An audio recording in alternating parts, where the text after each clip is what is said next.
Hello and welcome to Virtuosity. I'm Corey, co-founder of Virtuosity, and I'll be leading you through this introduction to accountability. Would you ever press a button that could kill a stranger just because someone told you to? Picture this. It's 1961. You've just walked into a quiet laboratory at Yale.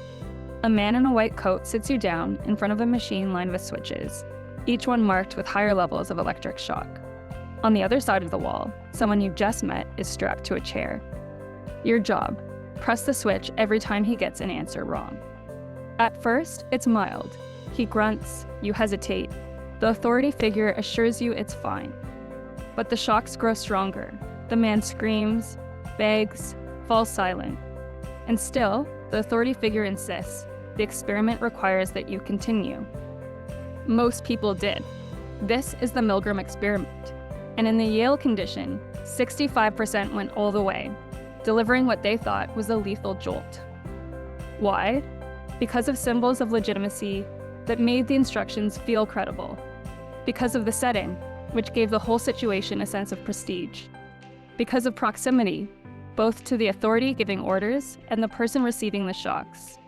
And because participants were told the responsibility wasn't really theirs to carry. That's the danger. Accountability erodes the moment we hand it off, when we obey without owning, when we let the system or the title carry the weight for us. Accountability is carrying the consequence, even when someone else gives the order. It's refusing to outsource your conscience, because if we don't, we risk becoming the kind of people who press switches we swore we never would, not by intention, but by habit. What do we really mean by accountability? Accountability is the willingness to own your actions and the outcomes that follow. It's stepping forward when the stakes are high, taking responsibility when the path is unclear, and carrying the weight of your choices without shifting the burden to others. People with strong accountability don't hide behind excuses, titles, or systems. They step up, they face consequences, they own the hard problems. And in doing so, they build trust, because others know they can be counted on when it matters most. They bring steadiness under pressure. Their presence sharpens focus, lifts responsibility across the team, and sets the standard for what ownership really looks like. According to the Leader Character Framework, accountability is made up of 4 core behaviors: accepting consequences, standing behind decisions and actions even when outcomes are difficult, being conscientious, showing consideration for the impact choices have on others, being responsible, acknowledging the impact of actions and carrying it willingly, taking ownership, stepping forward to address tough challenges instead of leaving them to others. Imagine accountability as an anchor. When it's working well, it gives stability. The ship holds steady in rough seas. Others can trust that you won't drift with the tide or abandon your post. You're reliable and dependable. You carry the weight you're meant to carry, and that steadiness builds confidence all around you. When accountability is underdeveloped, it's like an anchor that's too small. The ship drifts, it slips its hold. This is the deficient side, dodging responsibility, shifting blame, letting consequences slide past you. People can't count on you when the current gets strong and trust erodes. Accountability grows stronger when supported by other dimensions. Drive brings the energy to step into responsibility. Justice sharpens your sense of the role you need to play. Humanity reminds you that your choices ripple out and affect others. And courage gives you the strength to face hard truths, whether that means tackling a challenge or admitting a shortcoming. And when accountability tips into excess, the anchor grows too heavy. It drags the ship down, stifling movement. That's the excess side of accountability. Leaders clutch control so tightly that others can't step up. They micromanage, take on every burden themselves, and the team stalls under the weight. This, too, erodes trust. That's why accountability needs balance and support from other dimensions. Collaboration spreads responsibility, so no one person carries the full weight. Humility reminds us we're not the only ones who can get the job done. Others can contribute in meaningful ways. And integrity brings clarity, helping us distinguish which responsibilities are essential and which can bend, like juggling balls, knowing which ones are rubber and which ones are glass. Accountability, like an anchor, is about reliability. Too little and you drift. Too much and you sink. But when it's strong and well-balanced, it grounds you and gives others the confidence to move forward with you.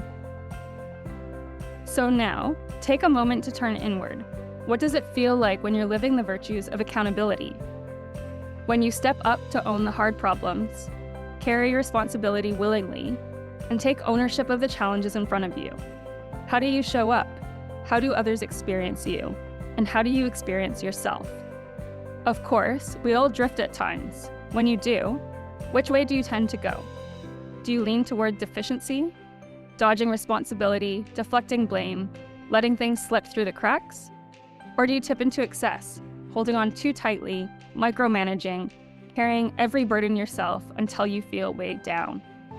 When that happens, what does it look like in practice? What choices do you make? What ripple does it create for others and for you? Are there certain roles, situations, or stressors that tend to throw you off balance, nudging you too far in one direction? And if so, can you spot the pattern? For me, I've always been hardwired with strong accountability. I take on too much, I carry the weight myself. But when I've tipped into deficiency, it's usually shown up as blame. About 10 years ago, I came across Brené Brown's video on blame, and it transformed how I thought about accountability. She painted this vivid picture. When something goes wrong, our instinct is to trace it back so we can point the finger at someone else. She joked about spilling coffee on herself and immediately tracing fault back to her husband. Her point was simple but powerful. Blame has an inverse relationship with accountability.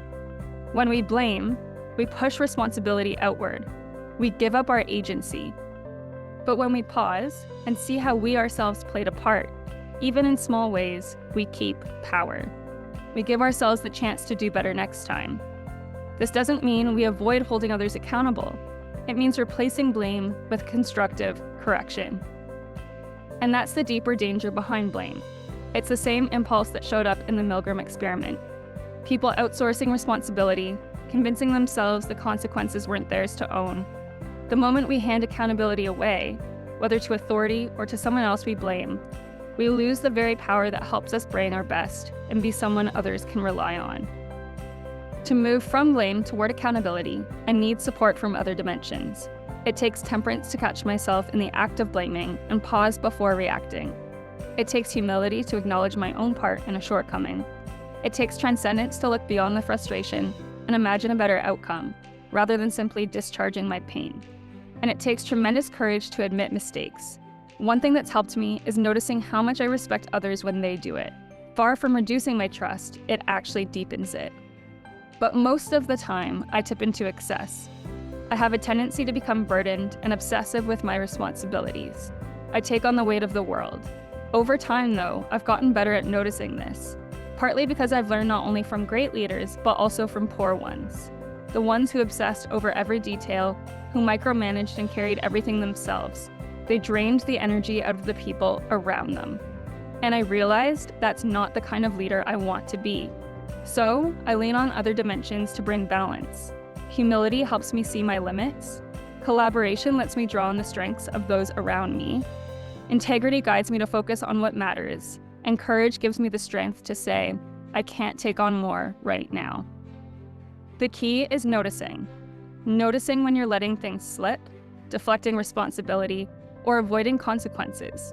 And noticing when you're clutching too tightly, micromanaging, overburdened, or carrying more than your share.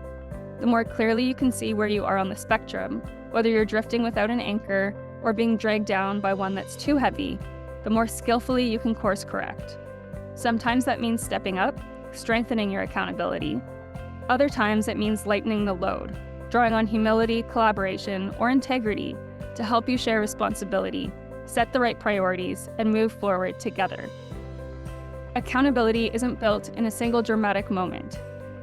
It's forged over time, in the steady, often invisible choices to own your actions, accept consequences, and step up when it would be easier to step back.